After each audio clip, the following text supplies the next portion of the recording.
Hello everyone, welcome back to my channel. So today we will talk about CTET 2022. ये तो 23 में exam हो रहे हैं 2023 में, बट इसका जो नेम है वो 22 ही है. ओके, सो आप इसमें कंफ्यूज मत होइएगा. तो एज़ मैंने एग्ज़ाम दे दिया है, तो कुछ ऐसे वेरी वेरी इंपॉर्टेंट क्वेश्चन बताऊंगी जिससे CDP में चाइल्डहुड एंड ग्रोइंग अप जो है और चाइल्डहुड डेवलपमेंट एंड पेडागोजी जो है उसमें आपके 20% क्वेश्चन आ जाएंगे. मतलब कि अगर 30 क्वेश्चन आते हैं तो 20 क्वेश्चन और maximum 20 question I am talking about आपके आ जाएंगे. तो फर्स्ट जो है ये सिलेबस है आपके सामने. फर्स्ट है चाइल्ड डेवलपमेंट, इससे 15 क्वेश्चन आते हैं.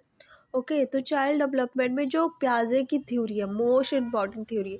यहाँ से मैंने जो पेपर दिया था 29 को, उसमें यहाँ से 4-5 क्वेश्चन आए थे. ठीक है, और वाइगॉट्स की बहुत बहुत इम्पॉर्टेंट. ये जो 5 नंबर में प्याजे, कोलबर्ग एंड वाइगॉट्स की है ना, 10 क्वेश्चन यहीं से आ जाते हैं. ठीक है, तो आप इसे बहुत अच्छे से तैयार करना. ठीक है, उसके बाद सबसे ज़्यादा जो इम्पोर्टेंट टॉपिक है इसमें से वो यही है. ठीक है, उसके बाद child centred and progressive education से 1-2 क्वेश्चन देखने को मिल जाएंगे.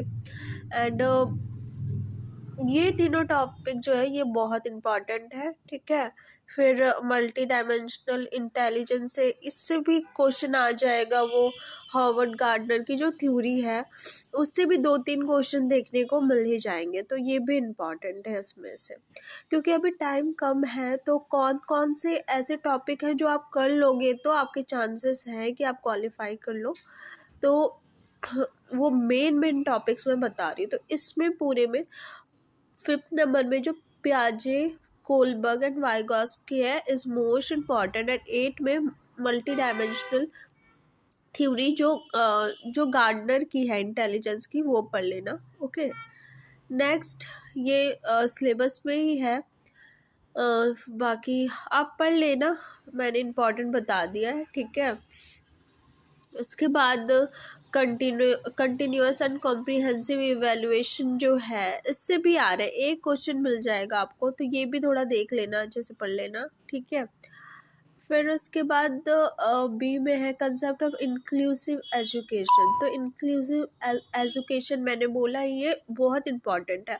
और इंक्लूसिव एजुकेशन में सबसे ज़्यादा इम्पॉर्टेंट क्या है? Disability. Different types of disability जो होती है चाइल्ड जो फेस करता है उसके बारे में बहुत आ रहा है कि डिस्कैल्कुलिया क्या होती है, डिस्ग्राफिया क्या होती है.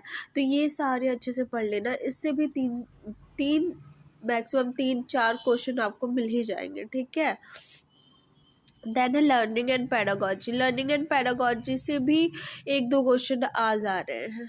ओके, ये तो लर्निंग एंड पेडागोजी का पार्ट ही है ऊपर में. ठीक है, motivation, learning, cognition and emotion से भी आ रहे हैं क्वेश्चन, 1-2 क्वेश्चन.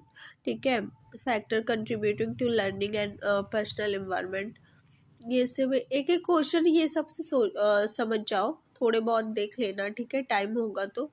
देन लैंग्वेज की बात करें तो 15 मार्क्स का आपका कॉम्प्रिहेंशन आएगा, जिसमें से रीडिंग अनसीन पैसेज आएंगे. ठीक है, उसे आप एक बार अच्छे से पढ़ लोगे ना, सारे क्वेश्चन कर लोगे, उसमें कोई दिक्कत नहीं होती.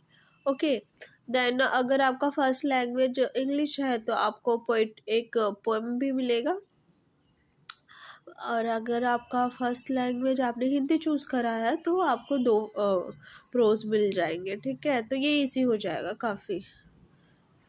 Then pedagogy of language development, फिर पेडागोजी पूछी जाएगी जो लैंग्वेज है उससे रिलेटेड. ठीक है, तो इंग्लिश में तो लैंग्वेज से रिलेटेड चॉम्स जो हैं नॉम चॉम्स्की जो जिन्होंने वो एलईडी की बात की थी, एलईडी की बात की थी, language acquisition device, I think, yes, language acquisition device की बात की थी। वो बहुत बहुत ज़्यादा इम्पॉर्टेंट है लैंग्वेज की थ्योरी में, ठीक है। और उनसे भी जैसे मैंने बताया, वो जो 3 थ्योरियाँ बताई, उन्हीं की तरह ये भी इम्पॉर्टेंट है। अगर अगर आप नॉम चॉम्स्की को अच्छी तरह पढ़ लो ना, 5-6 क्वेश्चन आराम से कर लोगे। Okay, so now we will talk about Hindi की जो लैंग्वेज है ना, उसमें भी उसी की बात की गई है कि 2 अनसीन प्रोज आएंगे, ठीक है। ये भी काफ़ी इजी होगा, अगर आपकी हिंदी अच्छी है तो आप अच्छे मार्क्स अचीव कर लोगे। ये भी काफ़ी वैसे ही आता है। अब हम मेन बात करेंगे मैथ्स की, क्योंकि मैथ्स पे सबको डर लगता है ना, तो इसकी बात करनी बहुत ज़रूरी है। तो मैथ्स में ना कुछ ऐसा बहुत ज़्यादा हार्ड कुछ नहीं आ रहा, बट क्या होता है ना, टाइम कम होता है, तो आप अपना टाइम मैनेजमेंट अच्छे से देख लेना। मैंने जो फेस किया मैं आपको बता रही हूँ अपने एक्सपीरियंस से, कि अगर टाइम मैनेजमेंट सही होना तो सारे क्वेश्चन सॉल्व हो जाएंगे, बट वहाँ पे ना उतना टाइम तो बहुत ज़्यादा मिलता है, बट वो भी हमें कम लगता है। पता नहीं, मेरा टाइम तो बहुत जल्दी, मुझे लगा बहुत जल्दी चला गया। तो अगर आप ये सारे जो टॉपिक हैं, अगर आपने करा हुआ है, पहले का पढ़ा हुआ है, तो कौन से क्लास से अगर के हैं आते हैं, वो आपके आएंगे सिक्स क्लास के। 6 क्लास के अगर आप पढ़ लोगे ना, 6 क्लास के ये ज्योमेट्री, शेप्स, नंबर्स, डिवीज़न, ये सारे 6-7 के, तो आपको पेपर 1 में भी हेल्प हो जाएगी, पेपर 2 में भी हो जाएगी, क्योंकि पेपर 1 में ना बहुत ही ज़्यादा इजी आता है, अब पेपर 2 में थोड़ा एवरेज आता है, बट वो सॉल्व हो जाएगा, ठीक है। अब पेडागोजी की बात की जाए मैथ्स की, तो इसमें पेडागोजी में कैसे मैथ्स पढ़ाए जाते हैं, वो जो कौन कौन से कॉन्सेप्ट प्राइमरी में पढ़ाए जाते हैं, ये सारे पढ़ लेना, सब वहीं से आते हैं, ठीक है। प्रॉब्लम ऑफ टीचिंग, डायग्नोस्टिक, कैसे डायग्नोस करोगे आप बच्चे को, ये सारे आते हैं, ठीक है। प्लेस वैल्यू, और एक वेन डायग्राम, एक वो एक अम, एक एक दो थ्योरी पढ़ लेना मैथ्स की, जो बहुत इम्पोर्टेंट होगी, ठीक है। कुछ स्टेजेस हैं उसमें कि बच्चा कब क्या सीखता है, वेन डायग्राम या वेन थ्योरी ऐसे कुछ है उसका नाम, वो पढ़ लेना, ठीक है। देन इन्वायरमेंटल स्टडी, इसमें बहुत ज़्यादा ये हो जाता है, क्योंकि क्या होता है ना कि हमने कभी ऐसे बहुत दिनों के बाद कोई मास्टर्स करके बीएड दे रहा होगा, कोई ग्रेजुएशन करके, तो ये बच्चों वाले इन्वायरमेंट स्टडी आती है, हमने बहुत दिन से पढ़ा नहीं है। अगर जो बच्चे पढ़ा रहे हैं ना, और ये सारी बुक्स अगर पढ़ के जा रहे हैं ना, तो सेम वही कंसेप्ट आता है। बहुत ऐसे ऐसे मतलब चीज़ों के बारे में पूछ लेते हैं, अजीब सा नाम होता है और हमें पता नहीं रहता कि वो चीज़ है क्या, ये पेड़ है, जानवर है, क्या है। तो इस तरह के क्वेश्चन आ जाते हैं, ठीक है। और मैचिंग्स आ जाती हैं कि कहाँ पे कैसे घर होते हैं, ये सारे। तो 6-7 की जो बुक है ना, वो पढ़ लेना अगर आपके पास टाइम होगा तो, ठीक है। देन इसमें तो यही है, 6-7 की बुक पढ़ लोगे तो हो जाएगा। पैडागॉजी से रिलेटेड भी वैसा ही सेव आता है कि कौन सा आप करोगे, सीसी भी इम्पॉर्टेंट है इस पे, ठीक है। दैट्स इट, पेपर 1 के लिए इतना ही था। अ, अगर आपके पास टाइम बहुत कम है ना, तो ये जो मैंने मेन टॉपिक बोला वो पढ़ लो, अच्छे से पढ़ लो उसे, ठीक है। तो चांसेस है,